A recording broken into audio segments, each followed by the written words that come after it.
Welcome back to the boring history for sleep, where tonight's main event is not much of an event at all. Just the slow, persistent, dirt-in-your-teeth reality of surviving a medieval siege.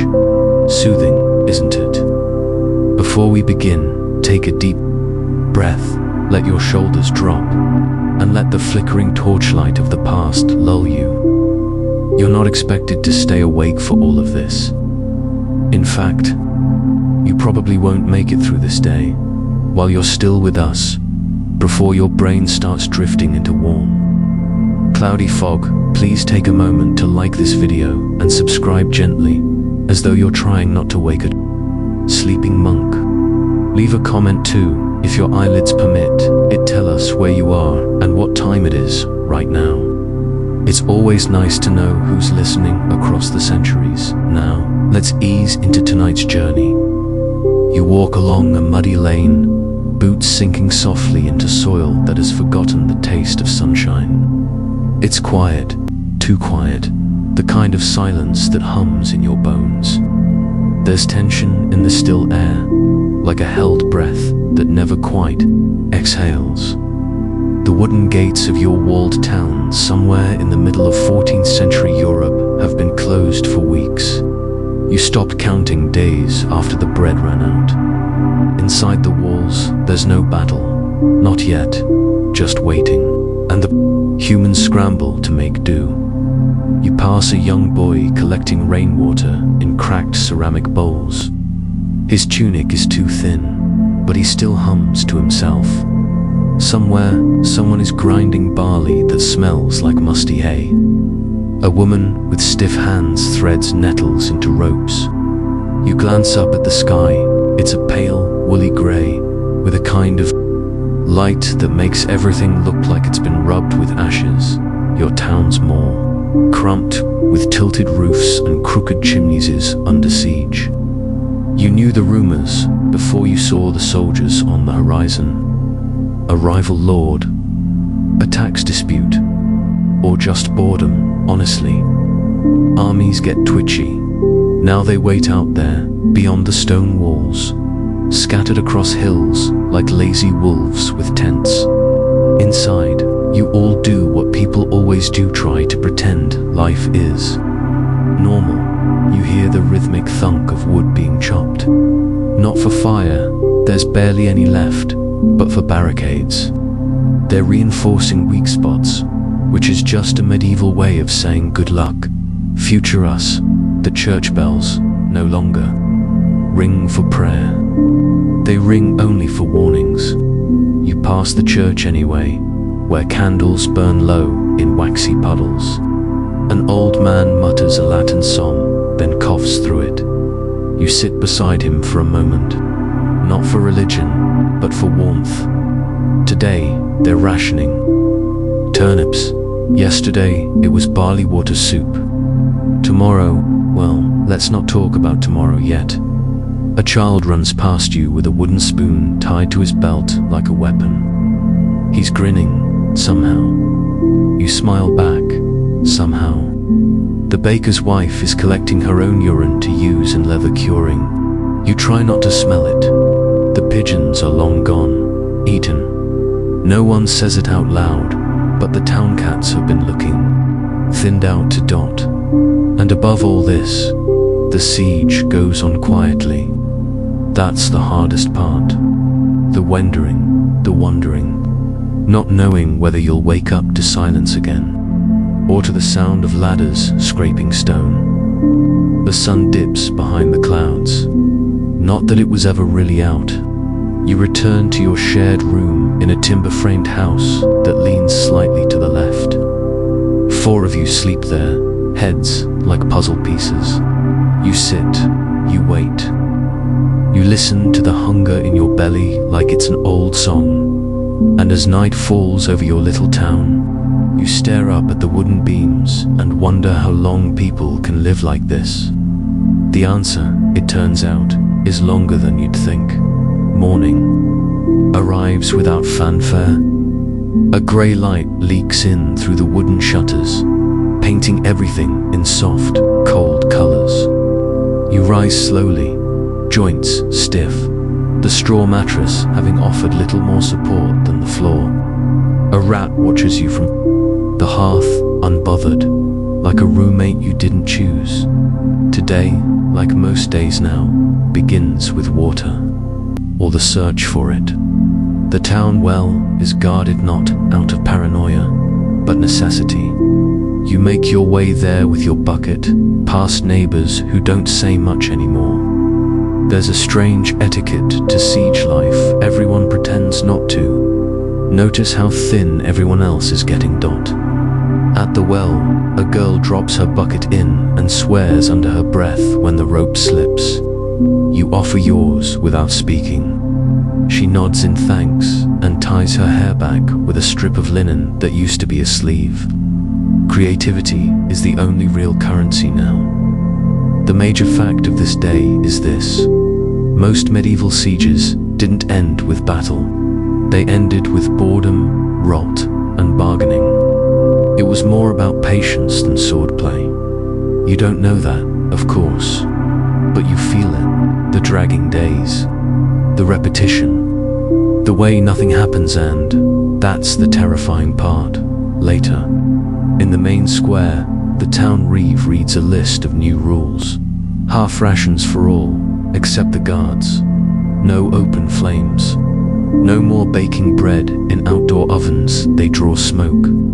The crowd listens, but no one protests. No one has the energy. You see a young woman trade her only mirror for a sack of oats. Another man is selling miracle bones that are probably just rabbit femurs. You almost laugh, almost back in your shared house. Someone has patched the window with parchment. It flutters when the wind pushes in, but it's better than nothing. You scrape what's left of a carrot into the communal pot, where other scraps stew together like a soup of wishes. It smells like salt and hope. Outside, there's a sudden commotion. You peer out cautiously. A message has arrived. An arrow, stuck in the wall, with parchment tied around its shaft. It's a demand: surrender or starve. The usual. The townsfolk gather, read it silently, and then go back to their chores. It's not the first demand. It won't be the last. A few hours later, the priest comes door to door, offering blessings for a crust of bread. You give him none. He blesses you anyway, pressing a warm hand to your forehead. His skin smells like oil and smoke by evening. Someone starts playing a fiddle. It's out of tune, but you sit near the music just the same. You're not sure who the player is. Some traveler who got trapped here when the siege began. His fingers are quick, his face unreadable. The song is cheerful in a hollow way. You sway gently, like a leaf in an autumn gust. Around you, people close their eyes. For a moment, it almost feels like a festival. Almost, you return home in the dark, stepping over the curled shapes of those who've chosen to sleep outside tonight. There's no reason, really. Just too many bodies, not enough space, and perhaps the fantasy of fresh air.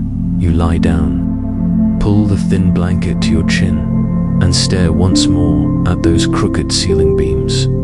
The quiet is loud. Somewhere far off, a dog barks once, then not. Again, you wonder if the people outside the walls are cold too. You wonder what they eat. You wonder if they're as scared as you. Then your thoughts start to drift, and the day, long and empty and oddly full, finally fades into sleep. Dawn arrives without ceremony.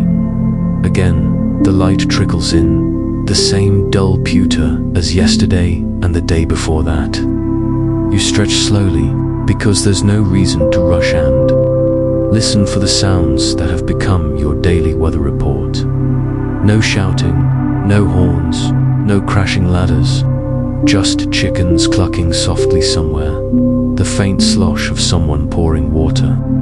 and the ever-present cough of old woman Bruna down the lane. Asterisk, you sit up. Your stomach growls in protest, but there's not much to offer it. A half handful of dried beans from the communal stash. You chew them slowly, like that somehow makes them more filling. Across the room, your housemate mumbles in his sleep. He's dreaming against something about horses.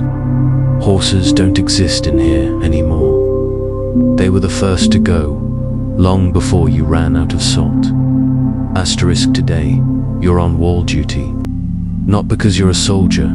Your sword experience involves firewood and accidental splinters, but because anyone with functioning arms takes turns now. You pull on a woolen cloak that smells like damp cellar and stew smoke. Then make your way toward the battlements. Asterisk, you pass the tannery. The smell is almost violent, but you're used to it. It's like a sour dog blanket that's been blessed with vinegar and abandonment. You nod at the tanner, who gives you a wave with hands stained yellow from urine-based dyeing. You don't make eye contact till Longy's started talking to the skins. Asterisk, the wall is higher than it looks from below. From up here, the town looks smaller, almost tidy, like a dollhouse someone forgot to finish. Beyond the walls, the enemy camp spreads across the field in lazy clusters. A few soldiers walk among the tents, kicking up dust. One of them relieves himself near a shrub, with all the ceremony of a man watering roses. Asterisk, your fellow lookout today is Hannelore, who used to bake the best rye bread in town. Her apron is now a belt. She passes you a tiny square of hard cheese, and the two of you chew in silence, elbows resting on cold stone. Asterisk, I miss arguments, she says, after a while.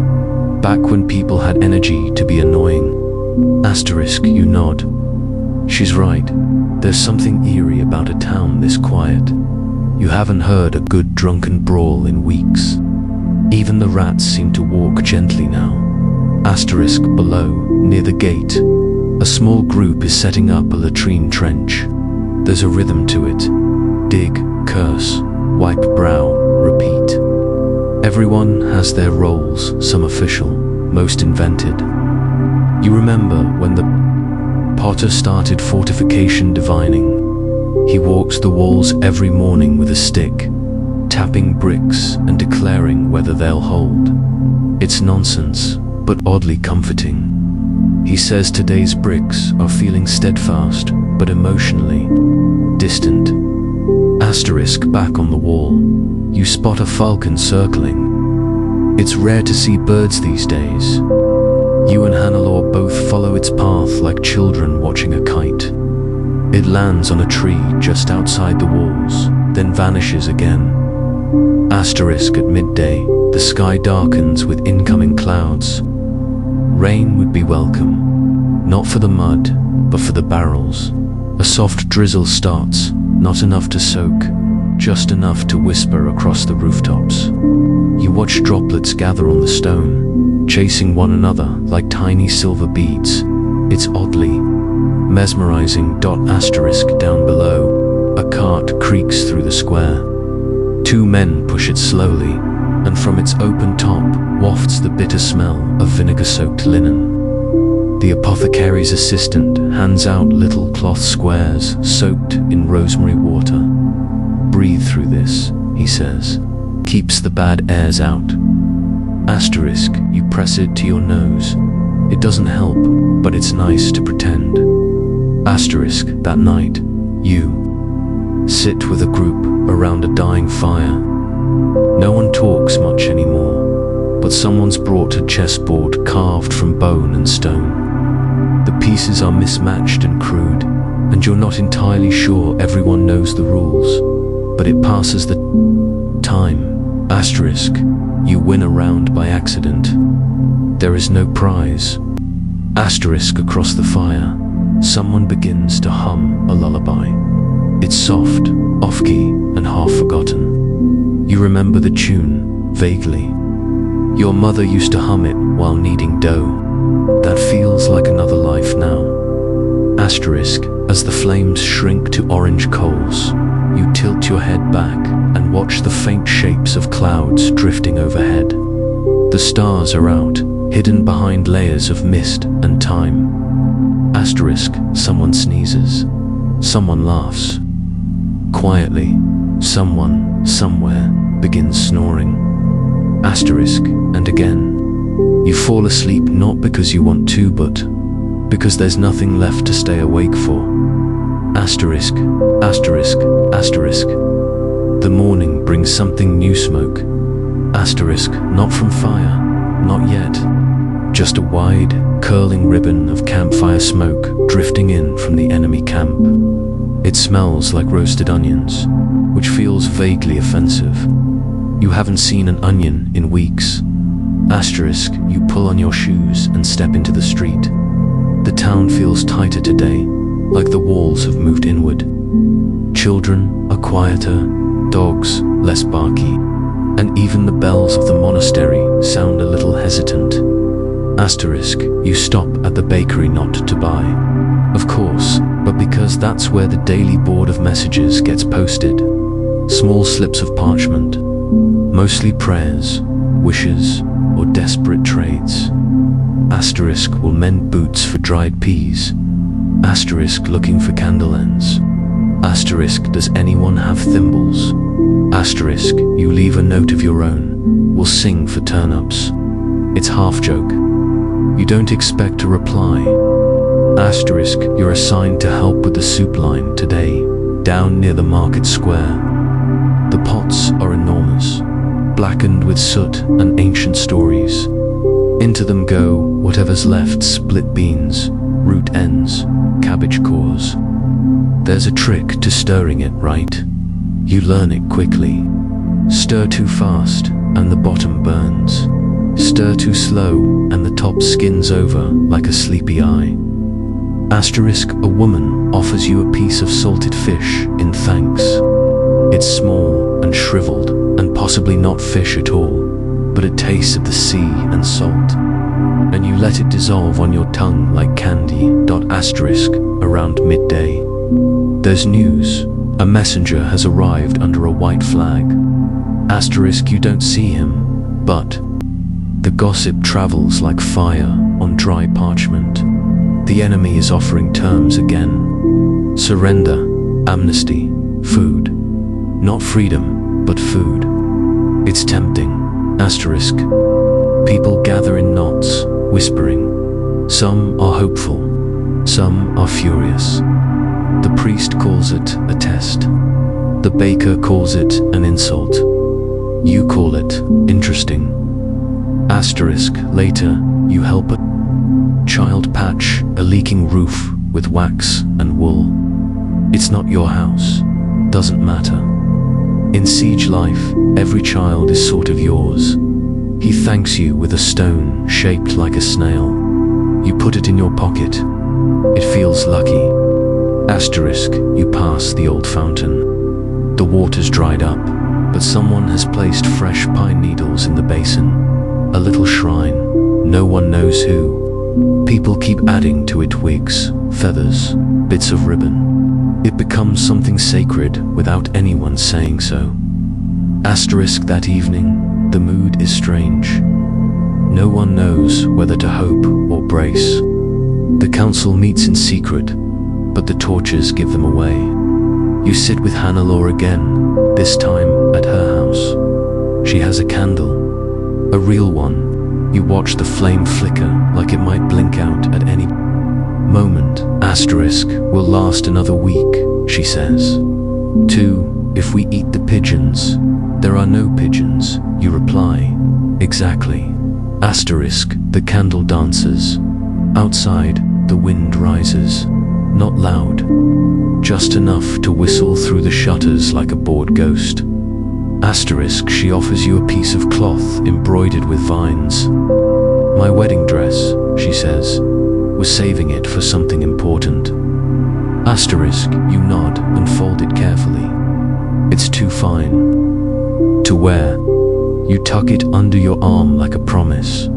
Asterisk, and again, as night arrives, grey and endless and soft as wool, you settle into the dark with the quiet certainty that you've survived one more day. That's all anyone really does now. Morning stirs with the scent of boiled bark and damp wool. Not exactly inspiring, but you've lowered your standards considerably. You wake slowly, bones creaking like an old cart. Outside, the bells are ringing, but not the panicked kind. This is the slow, deep toll of gathering. Something is happening. Asterisk, you slip into your warm cloak and step out. The whole town is moving, sluggish and curious, toward the square. Someone has chalked a message on the church wall: vote at noon. Asterisk, democracy. During a siege, stranger things have happened. Asterisk, the council, it seems, has decided to ask the people, should the town hold out or surrender? Asterisk, this is not as romantic as it sounds. It's mostly shouting, sighing, and a lot of people pretending they're experts on troop movement because they once saw a knight throw a spear. Asterisk, you walk past the tailor, who's now selling strips of linen as war scarves. Past the blacksmith, who's melting down door knockers into makeshift arrowheads. Past the apothecary, who's out of everything except confidence. Asterisk, you cast your vote by placing a pebble in one of two buckets, one labeled hold, the other yield. You drop yours into hold, not because you're brave, just stubborn. Asterisk, by afternoon, the air tastes like anticipation and iron. A light rain drizzles, barely noticed. You help patch a section of the wall with mud and smashed tiles. A young boy nearby sings a song about cheese. You can't tell if it's real or imaginary. Asterisk, and then comes the major event. The one people will talk about for years. A supply cart breaks through. Asterisk, a lone donkey, somehow guided by fate or folly, barrels through a gap in the enemy watch. The cart behind it rattles with sacks of rye and something that smells suspiciously like dried apples. The town erupts not with cheers, but stunned disbelief. Is this a trick? A gift? A miracle? No one knows. Asterisk, the donkey is tired.